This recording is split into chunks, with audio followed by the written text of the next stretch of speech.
콘서트에 초대받으셨습니다. 티켓 한번 확인해 보시기 바랍니다.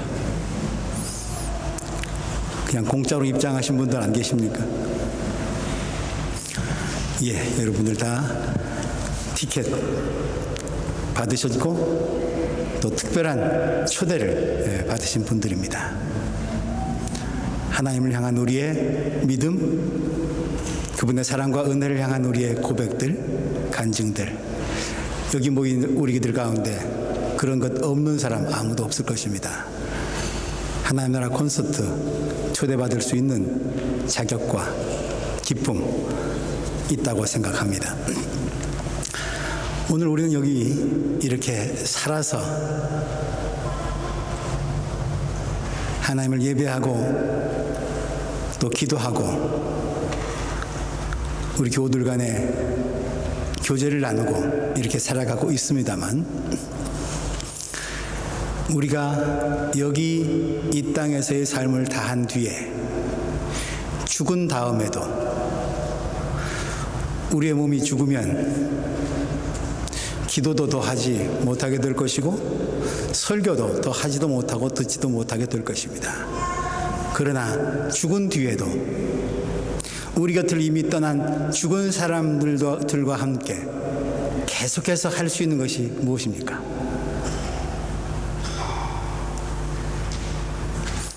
찬양입니다. 왜 그런가? 오늘 요한계시록 5장 말씀 4장과 5장, 6장 전체에 걸쳐 있습니다만 요한계시록 4장, 5장이 그 대답입니다. 요한계시록 4장, 5장을 여러분들이 살펴보시면 요한이 반모섬에서 하나님으로부터 받은 특별한 계시의 이야기를 적고 있는 그런 내용입니다만, 앞에 2장, 3장에 걸쳐서는 이 땅에 있는 교회,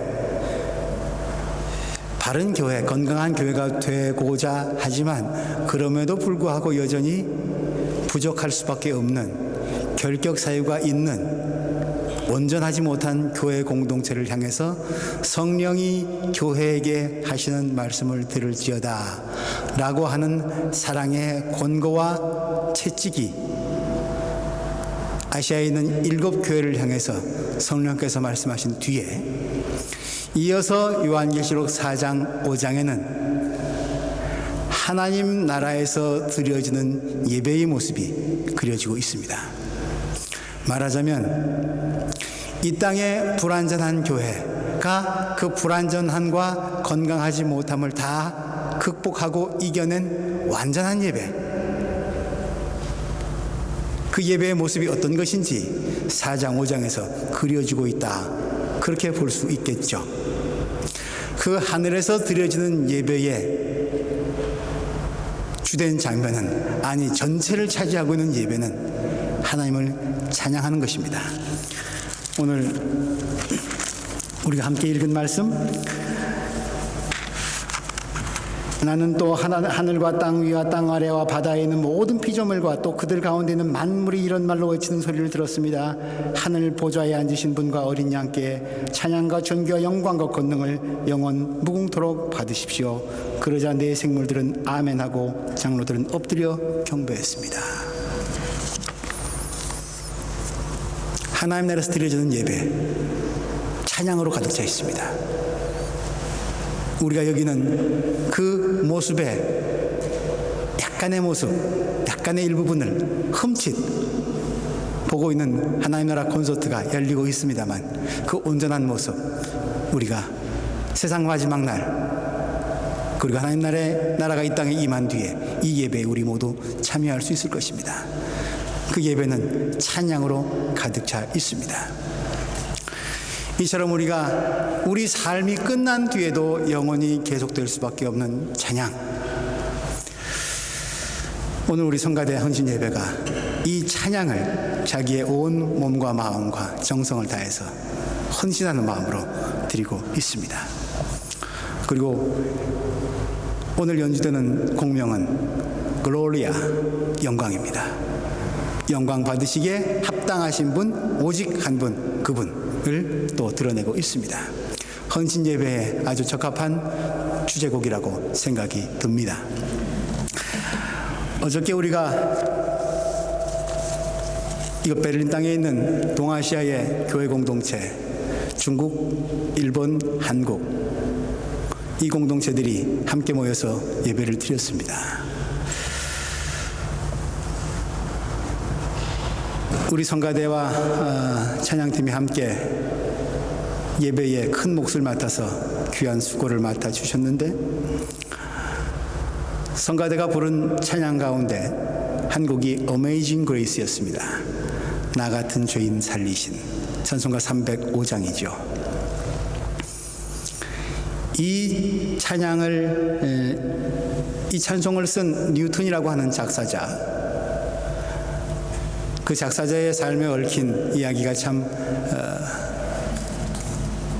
찬송의 내용 못지않게 우리의 마음을 많이 울립니다. 그는 악덕 노예 상인이었는데 그가 회심한 뒤에 완전히 180도 삶이 바뀐 뒤에 쓴 노래가 바로 이 나 같은 죄인 살리신입니다. 그의 드라마틱한 삶, 그 내용들이 이 어메이징 그레이스에 담겨 있는데, 제가 알기론 이 어메이징 그레이스라는 노래를 여러분들 우리나라의 선명회 합창단 아십니까? 좀 오래된 어린 소년소녀 합창단이니까 아시는 분들 많이 계실 겁니다. 아마 여러분들 독일 오기 전에도 선명회 합창단은 있었습니다. 이 선명회 합창단 어린이들이, 선명회 합창단이 어떤 사람들로 구성됐냐? 전쟁 고아들로 구성되었습니다. 한국 전쟁 통해 엄마 아빠를 잃어버린 고아들, 그들을 미국 선교사가 거두었습니다. 그리고 합창단을 만들었고 노래를 하게 했고 하나님을 찬양하게 했습니다. 그리고 그렇게 찬양을 통해서, 노래를 통해서 잃어버린 엄마 아빠의 빈 자리, 허전한 마음을 채웠던 이 아이들이 마침내 미국으로 선교 여행을 가게 됩니다. 난생 처음 타보는, 아니 그런 물건이 있으리라고도 생각도 못했던 비행기를 타고 갑니다. 그 비행기 안에서 불렀던 노래가 이 어메이징 그레이스였습니다. 나 같은 죄인 살리신 Amazing Grace. 비행기에 타 있던 사람들이, 어린 소년 소녀들이 자신들도 아는 노래죠. 워낙 유명한 노래니까. 그 노래가 울려 퍼지니까 뒤를 돌아보고 앞을 내다보면서 그 소리에 귀를 기울이더니 후에는 이 어메이징 그레이스가 그 비행기 안에 가득 찼습니다. 소년 소녀들은 그 노래를 부르면서 한없이 울었습니다. 나 같은 죄인 살리신 주 은혜 놀라와.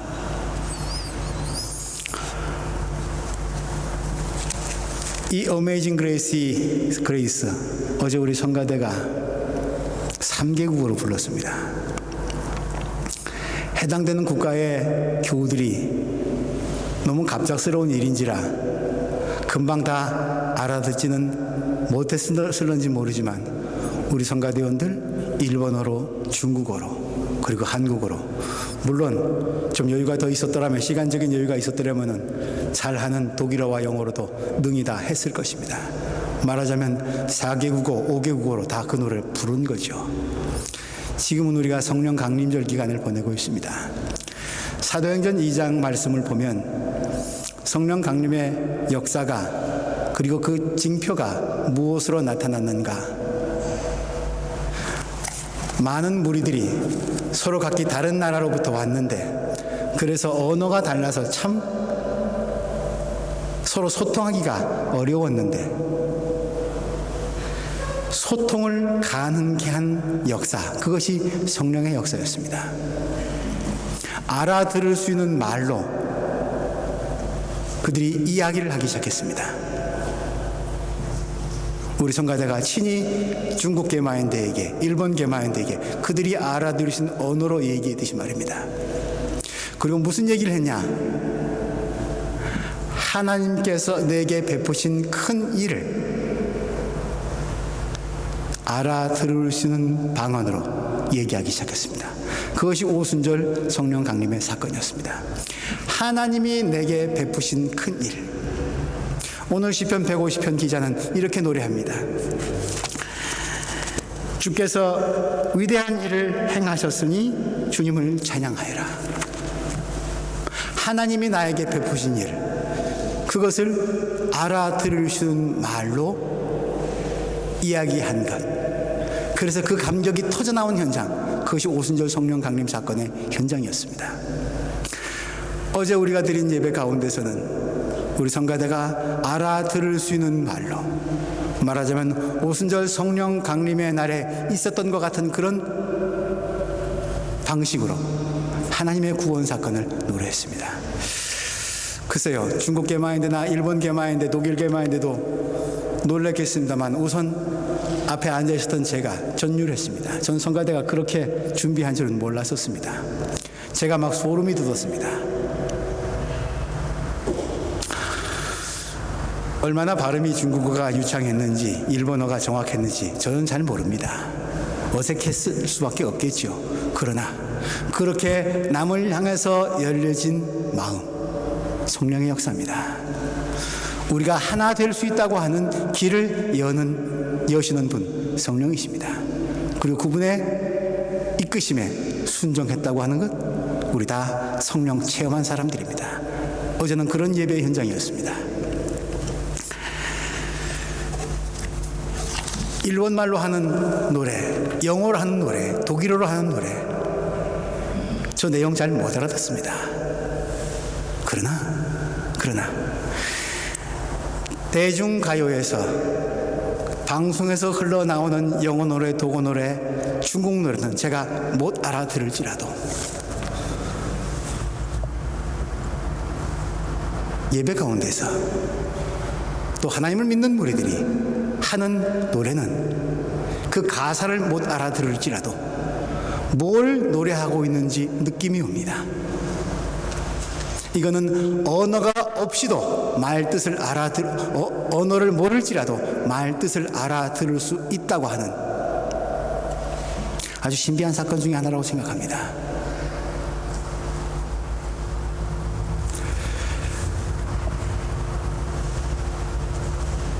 오네 보드, 어제 설교하신 목사님이 그러셨어요. 성령 강림을 체험한 사람들은 굳이 말로 표현치 아니할지라도 하나 될 수 있는 길, 우리가 이 땅에서 사람과 사람 사이에 무엇이 이룩되어야 하는지를, 사람과 사람 사이를 가르고 있는 언어와 문화의 장벽을 넘어서기를 성령께서는 가르쳐주고 계신다고.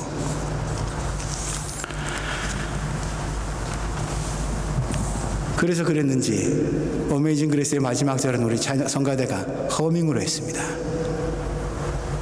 어떤 나라의 언어도 아니었습니다. 그냥 음률만 띄웠습니다. 모든 공동체가 다 노래할 수 있는 그런 언어였죠. 어떤 면에서는 설교보다 음악이, 그리고 찬양이 훨씬 더 우리의 영혼을 건드립니다. 예술가들의 세계가 그렇지만 영혼의 싸움 속에서, 고투 속에서, 부단한 투쟁 속에서 나오는 결과물들이 예술 작품이기 때문에 그렇죠. 어떤 음악가가 그런 말을 했습니다. 음은 8개밖에 없다. 도레미 파솔라시도를 말하는 것 같습니다. 음은 8개밖에 없다.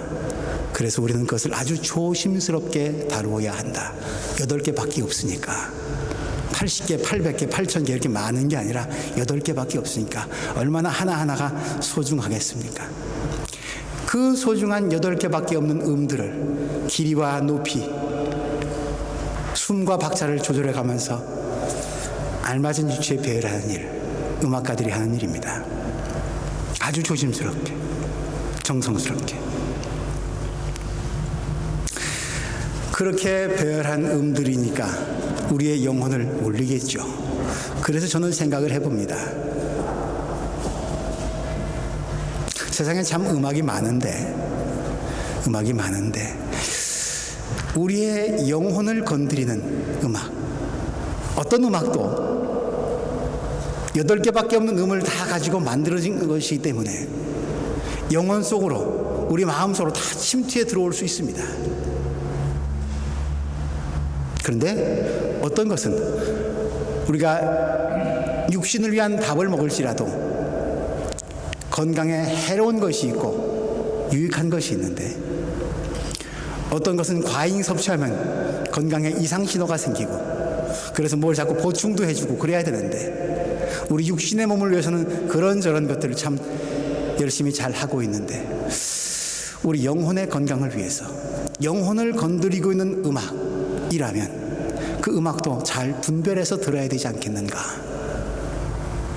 그렇다면 우리의 몸뿐 아니라 정신도 영혼도 만들어 주신, 선물로 주신 그분을 생각하게 하고 그분께 다가갈 수 있는 음악이라면, 그런 음표라면, 그런 곡조라면 우리의 겉사람뿐 아니라 속사람도 더 건강하고 싱싱해져 갈 것 아닌가, 그런 생각해 보게 됩니다.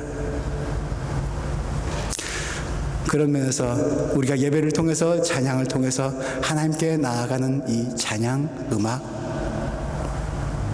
우리의 나이가 몇 살일지라도 우리의 속사람을 싱싱하게 하고 건강하게 하고, 비계살이 아니라 근육질, 그런 건강체로 만들어가는 그런 지름길, 첩경이라고 생각을 해봅니다. 우리 성가대, 찬양팀 그런 일에 앞장서고 있습니다. 자부심 가지시고 무엇보다 감사함 가지시고 이 일에 더 크게 헌신하실 수 있기를 바랍니다.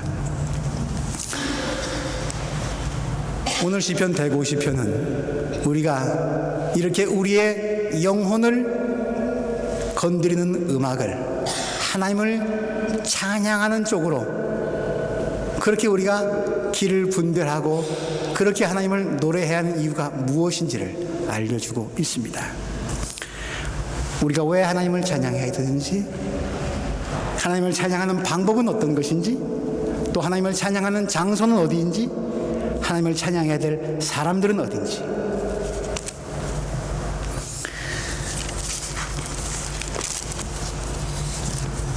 먼저 1절 말씀, 주님의 성소에서 하나님을 찬양하라, 하늘 웅장한 창공에서 하나님을 찬양하라. 찬양하는 장소가 두 곳이 나오네요. 주님의 성소, 하늘 웅장한 창공. 주님의 성소, 성전을 말하는 것 같습니다. 그리고 그 성전은 이 땅에 있는 것이죠. 그리고 하늘 웅장한 창공, 좀 폭넓게 이 언어를 해석한다면 온 우주라고 얘기할 수 있을 것입니다. 그러니 땅과 하늘에서, 온 우주 속에서 하나님을 찬양하라, 이 얘기입니다. 그러니까 찬양하지 못할 곳은 없다는 얘기죠. 하나님이 천지를 지으신 다음에, 천지를 창조하신 뒤에 온 세계가 산라만상이 하나님을 찬양했습니다. 그 온 땅과 하늘이 노래하는 이야기가 시편 19편에 나옵니다. 시편 19편 1절에서 2절, 하늘은 하나님의 영광을 드러내고 창공은 그의 솜씨를 알려준다. 낮은 낮에게 말씀을 전해주고 밤은 밤에게 지식을 알려준다. 그 이야기, 그 말소리, 비록 아무 소리가 들리지 않아도 그 소리 온 누리에 울려 퍼지고 그 말씀 세상 끝까지 번져간다. 시편 19편은 온 우주가 하나님을 어떻게 찬양하고 있는지를 들려주고 있습니다. 인간의 언어가 아닙니다. 그런데 우리도 어느 날 문득 깨닫습니다. 풀잎의 한 방울 맺혀있는 이슬방울을 보면서, 저녁 노을을 보면서, 동력의 찬란히 떠오르는 태양을 보면서, 끝없이 펼쳐지는 수평선을 보면서 광활한 적막한 그리고 두려운 사막 한가운데 서 있을 때 우리는 인간의 말 없이도 세상이 너무나도 많은 말을 하고 있음을 우리는 침묵 가운데서 깨닫습니다.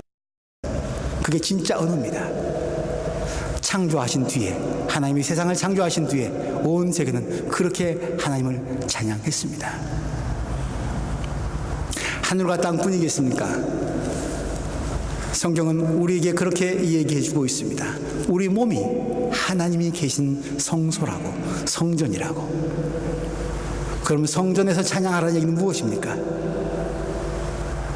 모든 사람들이 다 찬양해야 된다. 영혼을 가지고 있는 사람들은 다 찬양해야 한다. 뭐 그런 이야기겠죠.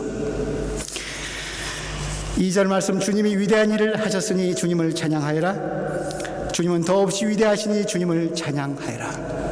왜 하나님을 찬양해야 하는지 말해주고 있습니다. 위대한 일을 행하셨습니다.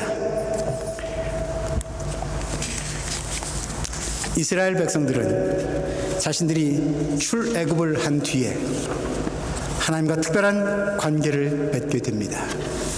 이전에는 하나님과 그렇게 친밀한 그런 사람들이 아니었습니다. 그런데 그들이 애굽의 노예살이로부터 해방된 뒤에 하나님을 새롭게 경험합니다. 해방의 하나님, 자유의 하나님, 구원의 하나님을 저들의 역사 속에서 몸으로 체험한 것이죠. 그 출애굽 뒤에 저들은 하나님을 찬양합니다. 그 출애굽기 15장에 나와 있습니다. 우리가 잘 아는 미리암의 노래, 모세의 노래. 바로의 군대와 기마병을 바다에 쳐넣으셨으니 우리를 구원하신 하나님을 찬양하련다. 성경 처음 나오는 찬양 시이고 노래입니다. 저들은 저들의 민족 역사의 새로운 출발을 하나님의 찬양으로 시작했습니다. 그리고 자손 대대로 두고 그 구원의 역사를 후손들에게 가르치고 노래하고 있습니다. 이것이 하나님의 백성이 하나님과 맺은 특별한 관계와 표현의 양식이라면 여러분들은 어떠십니까? 여러분들의 삶 가운데 하나님께서 행하신 위대한 일이 무엇입니까? 하나님의 구원 역사를 나 같은 죄인을 살리신 그 은혜 놀라워라고 얘기할 수 있는 내 삶의 간증 내용은 무엇입니까? 오늘 이 자리에서 다시 한번 생각해 보시기 바랍니다.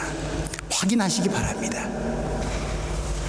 만약에 그것이 있다면, 아니 있는 정도가 아니라 지나온 내 삶의 족적을 돌이켜보면 주님이 아니었더라면, 주 없었더라면 한순간도 한 걸음도 떼어놓고 움직일 수 없었음이 지금까지 지내온 것 주의 크신 은혜라 라고 우리 모두가 찬송을 한 목소리로 할 수 있다면 그것은 내게 행하신 하나님의 위대한 일, 우리가 찬양하는 겁니다.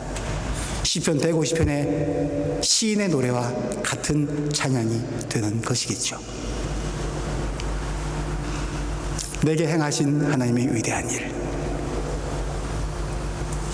날마다 새롭게 계속되는 하나님의 크신 나를 향하신 위대한 구원 계획, 온 마음과 몸을 열어서 받아들이시기 바라고 그것을 내 것으로만 누리지 말고 우리의 자손들에게, 이웃들에게 나누어주는 참 하나님 백성 되시기를 기원합니다.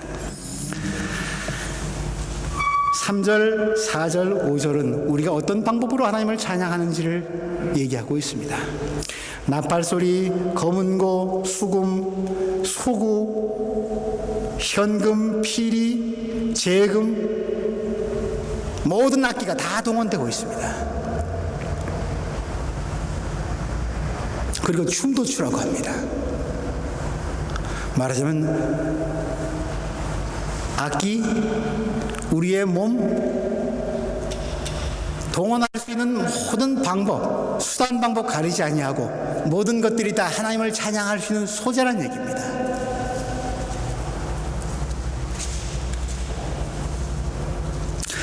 어제는 유럽 축구 선수권 대회 결승전이 열렸습니다. 독일의 두 팀이 결승전에 올라가서 아주 참 멋진 경기를 펼쳤는데 저도 조금 일부를 봤습니다. 바이에른 뮌헨이 승리를 했고 도르트문트가 아깝게 패했습니다만, 그 경기가 끝난 뒤에, 아니 경기 시작 전부터 시작해서 런던이, 독일이, 유럽이 뜨겁게 달구어졌고, 경기 시간 내내 그 열기는 더해져 갔고, 경기가 끝난 뒤에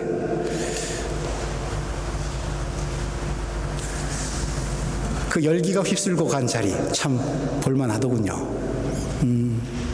이렇게 좀 뒷정리하셔야 되는 분들이 굉장히 큰 수고를 감당하셔야 될 것 같던데, 하여튼 그 환호성을 그 경기에 열중하느라고 응원하고 소리치고 축구를 좋아하는 모습을 아주 다양한 모습으로 거침없이 발산하고 있는 유럽인들의 자유분방한 모습을 볼 수 있었습니다. 저는 한편으로 생각했습니다. 우리는 하나님을 얼만큼 사랑하는가? 축구만큼 사랑하는가? 축구하고 하나님하고 어떻게 비교해? 어디다 갖다 대? 그렇다면 하나님을 사랑하는 우리의 표현은 뭔가? 다윗은 하나님의 괴가 예루살렘 성으로 들어오는 것을 보고 너무 신이 나서 옷 다 벗어버리고 속옷 차림으로 춤추다가 아내에게 면박을 당합니다. 우리는 어떤 모습으로 찬양하는가? 무엇을 가지고 찬양하는가? 축구에 홀리건들이 있다면 우리 그리스도인들은 어디에 미쳐 있는가? 우리를 보면 하나님 냄새가 나는가? 그리스도의 흔적이 묻어나는가? 오늘 우리는 어떤 모습으로 예배드리고 있는가?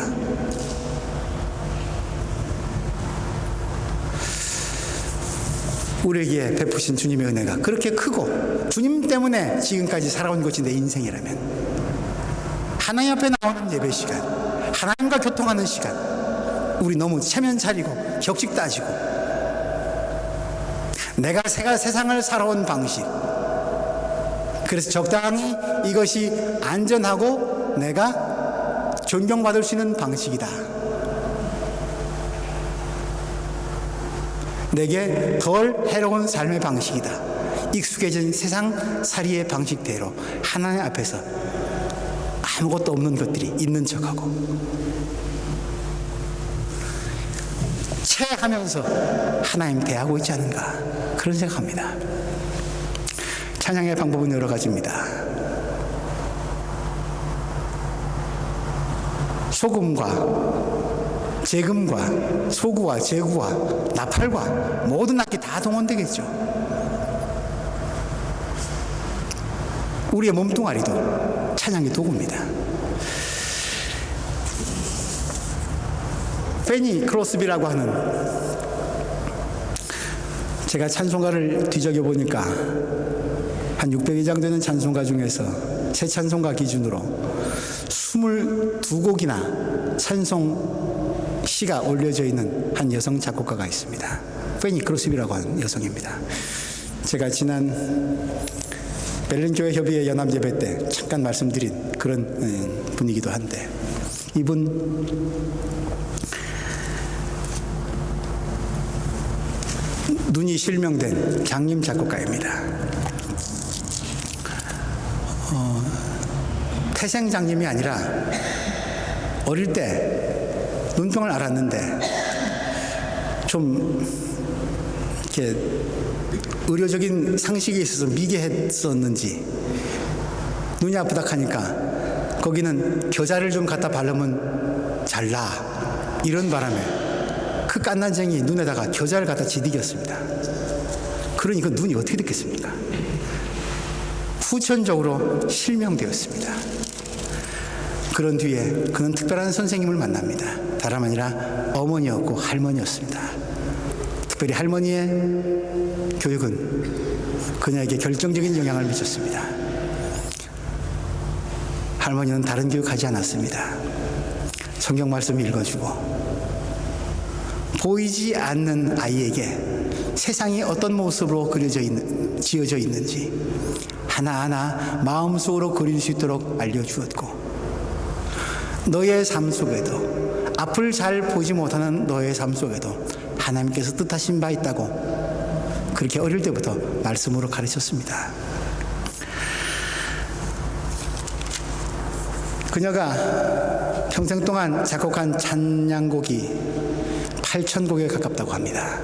우리 찬송가에는 22곡만 나와 있습니다만, 미국인들에게 그리고 전 세계 그리스도인들에게 가장 큰 찬양으로 영향을 미친 인물 가운데 하나입니다.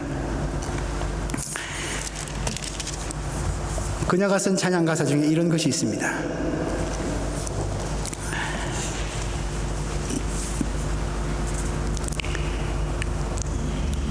주의 보좌로 나아갈 때 어찌하니 기쁠까? 주의 얼굴을 항상 배우니 더욱 친근합니다. 선송가 540장입니다. 눈먼 장님이 어떻게 주님의 얼굴을 뵙니까? 이건 육의 눈 아니라 다른 눈이 있지 아니하면 볼 수 없는 주님의 얼굴입니다. 우리는 어떤 방법으로든지 찬양할 수 있습니다. 눈을 보지 못해도 더욱 찬양할 수 있습니다. 찬양은 물론 기쁜 일이 있고 신나는 일이 있으면 더 소리 높여 찬양하고 노래할 수 있겠습니다만, 진정한 찬양은 삶의 조건과 환경,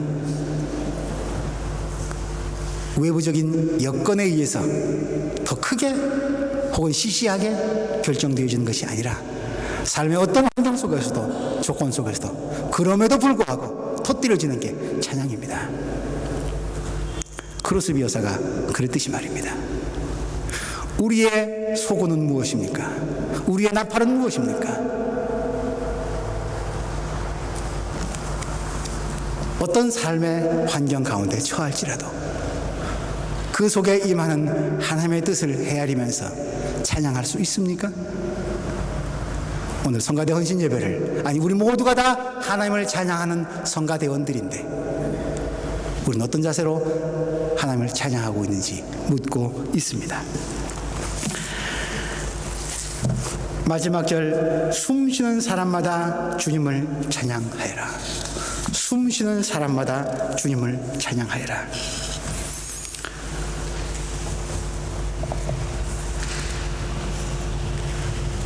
숨 쉬는 사람, 살아있음의 증거죠. 살아있다면 찬양해라, 이 얘기입니다. 뒤집어 얘기하면 네가 진짜 살아있는지 아닌지는, 가짜로 살았는지 진짜로 살아있는지, 그 증거는 하나님을 찬양하고 있는지 아닌지 거기서 분별된다. 살아있으나 죽은 사람이 있고, 죽었으나 살아있는 사람이 있다는 얘기죠. 하늘의 밀알이 떨어져 땅에 묻히면 많은 열매로 다시 태어난다고 합니다. 하나 그대로 있으면 썩어 없어진다고 합니다.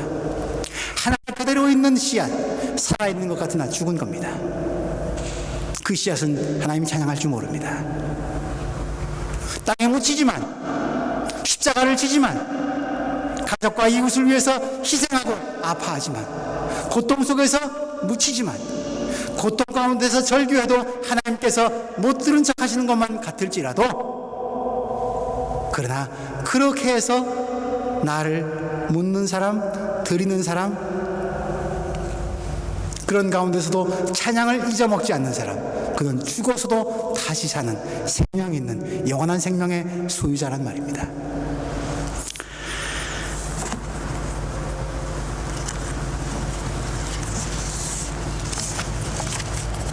요즘 우리가 아침 기도회 때 욥기를 묵상하고 있습니다만, 욥이 자신이 당하는 부당한 고난을 하나님께 막 하소연하면서 마지막에 하나님을 드디어 만난 뒤에 이렇게 얘기합니다. 주님이 어떤 분이시라는 것을 지금까지는 제가 귀로만 들었습니다. 그러나 이제는 제가 이 눈으로 주님을 뵙습니다. 그리고 욥은 삶의 태도가 180도 바뀝니다. 귀로만 듣던 하나님, 머릿속으로만 알던 하나님이 이제는 눈으로 보입니다. 그렇다고 하나님이 친히 당신의 모습을 다 보여주신 것 결코 아닙니다. 하나님을 알만한 것들을 친히 소개해 주십니다. 다시 보게 됩니다. 눈을 뜹니다. 하나님을 체험하는 거죠. 그런 뒤에 욥은 회개한 욥에게 하나님은 이전보다 더한 2배의 복을 베풀어 주십니다. 죽음만도 못한, 차라리 죽기까지 소원했던 욥의 고난이었지만 그 가운데서 하나님을 새롭게 만나는 경험을 한 뒤에, 아니 고난 가운데서도 하나님을 놓치지 않고 붙들려고 하는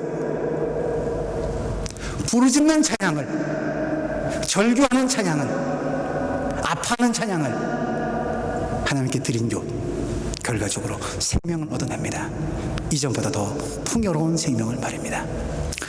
숨쉬는 사람마다 주님을 찬양해라. 우리의 호흡이 끝나는 날까지, 아니 호흡 넘어서까지 계속될 수 있는 것, 찬양입니다. 그리고 마지막 절 할렐루야, 150편 시작도 끝도 할렐루야로 시작합니다. 할렐루야로 끝납니다.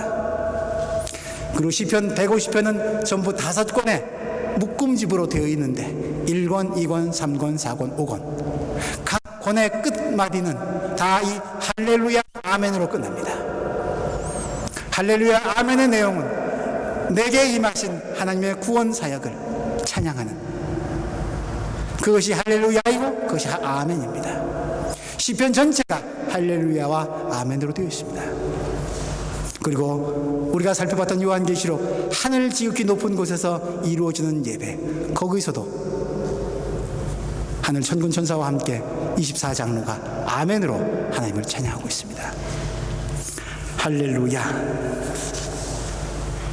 주님을 찬양하라. 오늘 성가대가 찬양으로 하나님을 예배합니다. 여기 모인 우리들 다 훗날 하나님 나라에서 다시 만나게 될 하나님 나라의 성가대입니다. 찬양입니다. 훗날 우리 삶 가운데서 드렸던, 내가 몸에 호흡이 있는 동안, 숨을 선물로 받은 동안 하나님을 향해서, 이웃을 향해서, 하나님이 사랑하시는 세상을 향해서 내가 어떤 찬양의 섬김을 했는지, 부조리한 세상 가운데서도 어떻게 하나님의 나라를 희망하고 기원하면서 어떤 몸부림으로 찬양을 했는지,